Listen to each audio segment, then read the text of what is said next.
Hey everybody, Dougie798 here. This is a two-part video talking about my favorite animes, and the first anime I gotta talk about is the relatively obscure but cult classic G-Force Guardians of Space, which is an adaptation of the very obscure classic Gotcha Man. Um, G-Force Guardians of Space was the second adaptation of Gotcha Man that Sandy Frank dubbed in the 1980s. In the 1980s, it aired in the 1980s on TBS and was broadcast again in 1995 as one of the very first animes to appear on Cartoon Network. This and a couple more animes I'm about to mention in a minute were some of the very first animes I saw on Cartoon Network. And I didn't even know what anime was until the early 2000s, but yeah, this show was freaking awesome. This show was awesome. It had a huge run in the 70s as Battle of the Planets, but none of the adaptations after that were able to duplicate the success of Battle of the Planets, despite this adaptation, G-Force Guardians of Space, being a lot closer to the original adaptation, and that's got to the original show, and that's Gotcha Man. But most fans didn't care for it in the 1980s. Then when it premiered in 1995 on Cartoon Network, a lot of people didn't see it because Cartoon Network in 1995 didn't have that strong of a presence. It wasn't until like 96 and really 97 where Cartoon Network started to become strong. But I enjoyed this show. This show was freaking awesome. For those of you who don't know, G-Force Guardians of Space or Gotcha Man is about 5 secret agents trained to fight like birds, and they have to stop the evil forces of a villain named Galactor, who has several different names and several different dubs. Same with the main characters, the G-Force crew, which was a standard in anime at that time. The show is best described as a cross between Power Rangers, which Power Rangers will later take the concept of this show, Star Wars, and Spider-Man and the Super Friends is the best way to describe this type of show. Only with more violence. The next show I'm gonna talk about is a really obscure and a criminally underrated anime, and that's Ninja Robots. Ninja Robots is a mecha anime much in the vein of Voltron and Saber Rider, except Ninja Robots is of course about a ninja named Joe Maya who pilots a ninja-looking robot, and the setting of the show is set on a post-apocalyptic version of Mars, and the people and Joe Maya is leading this rebellion against this bad guy. I keep forgetting his name, and he's trying to get himself and his friends back to Earth. That's mostly the plot of the series. I first saw this anime in 1995 on Cartoon Network. I couldn't remember the name or that much of the plot, but I recently rediscovered here and watched a couple of episodes, and man, I love this show, and I wish they would bring it back today. But yeah, they're not interested in any retro anime. They're only interested in new anime and currently existing anime. Next anime is, oh yes, the very popular and cult classic Speed Racer. I love Speed Racer. I love the catchy "Here Comes Speed Racer" theme. Speed Racer and Racer X, in my opinion, are two of the most awesome protagonists ever. The bad guys were pretty cool too. Show was violent. Action sequences were good. Just an awesome show. I didn't see the 90s remake. I don't remember that much of it because I think it was broadcast on Nickelodeon. And the recent remake, Speed Racer: The Next Generation, in my opinion, was absolutely terrible. Terrible remake of an awesome show. Speed Racer, of course, was broadcast on Cartoon Network from 1996 till 1997, and it was also, once again, one of the very first animes I saw. And Speed Racer got me interested in stuff like NASCAR and motocross. Next show is the very popular and cult classic Voltron, Defenders of the Universe. Voltron, Defenders of the Universe, of course, was hugely popular in the 80s. One of the one of the rare examples, alongside Gatchaman, of an anime becoming hugely popular in the 80s before the existence of Toonami. Voltron, Defenders of the Universe, of course, is about 5 space explorers who pilot a 4-part lion that forms a giant lion-looking robot called Voltron, and they have to defeat the evil forces of King Zarkon and Prince Lotor, who is one of my favorite anime bad guys. Next anime is the very popular cult classic Sailor Moon.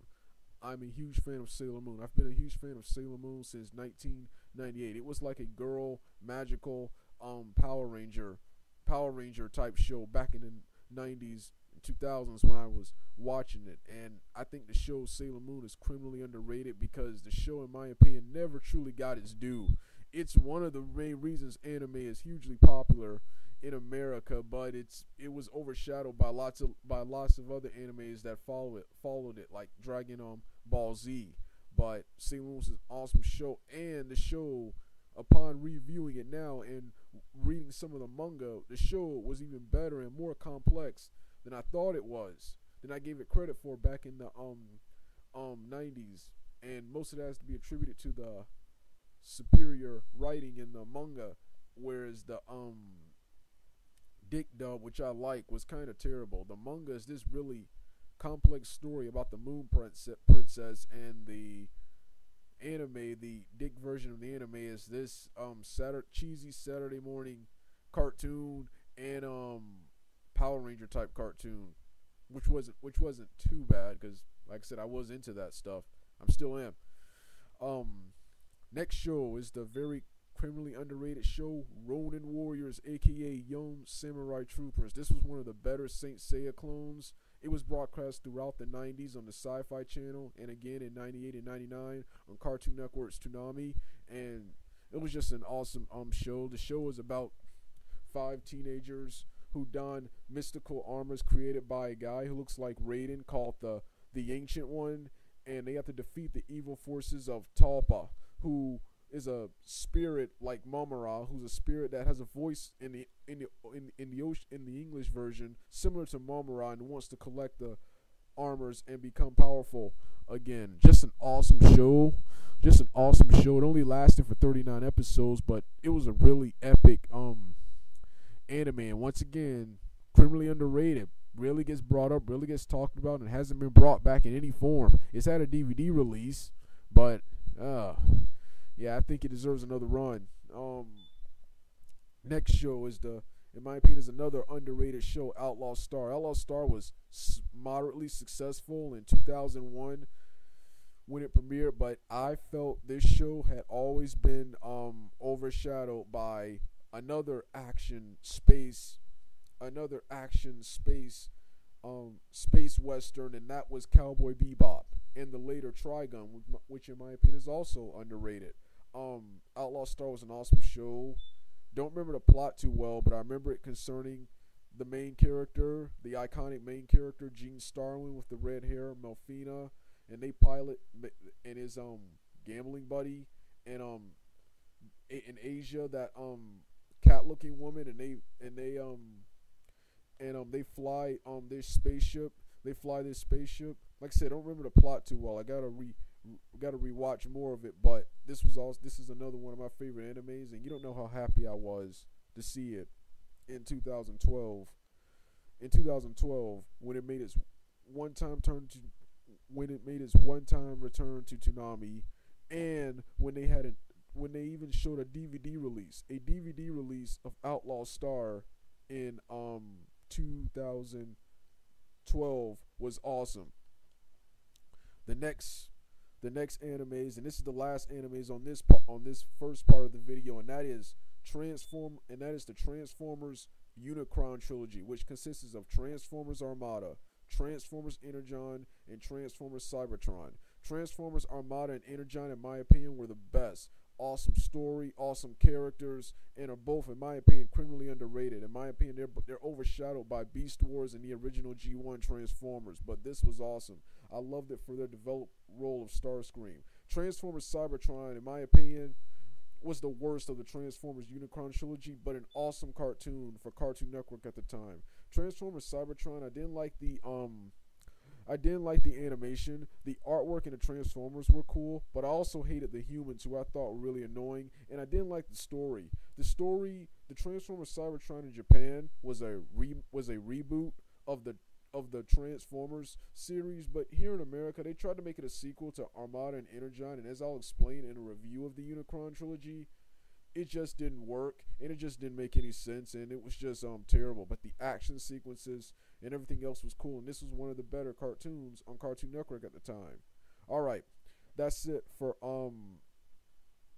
Okay, one last anime before I end this video. I still have some time left, and that is Ultimate Muscle and Kinnikuman.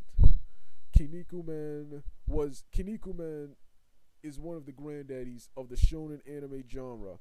All of the stuff with Kinnikuman, which borrowed from the Japanese superhero Ultraman, is it innovated everything we see in manga. Long, complex stories involving a main character meeting a lot of people. High action and hilarious comedy. Energy attacks. Odd looking but powerful and fearsome creatures. Extreme violence.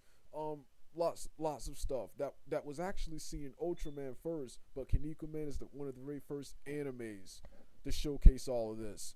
And Kinnikuman was hugely popular in the 80s. It was not brought here because of one of the characters in the show, Brocken Jr., was a Nazi type he was a Nazi type character, and they thought a good guy Nazi was an oxymoron, so the show never made it here. The toys did. These eraser men called Muscle Men did, and a really crappy NES game called Tag Team Muscle also made it here, but Kinnikuman never made it here. However, its sequel, Ultimate Muscle, which sadly to say in Japan was never as popular as Kinnikuman, did make it here. It aired here from 2002 and 2004 and was hugely popular on the 4Kids TV block, Fox box.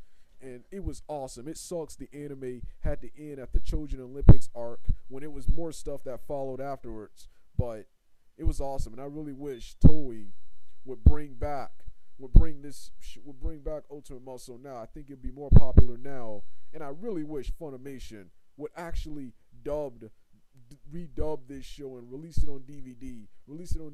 It pisses me off how they bought this show from 4Kids and didn't do anything with the license.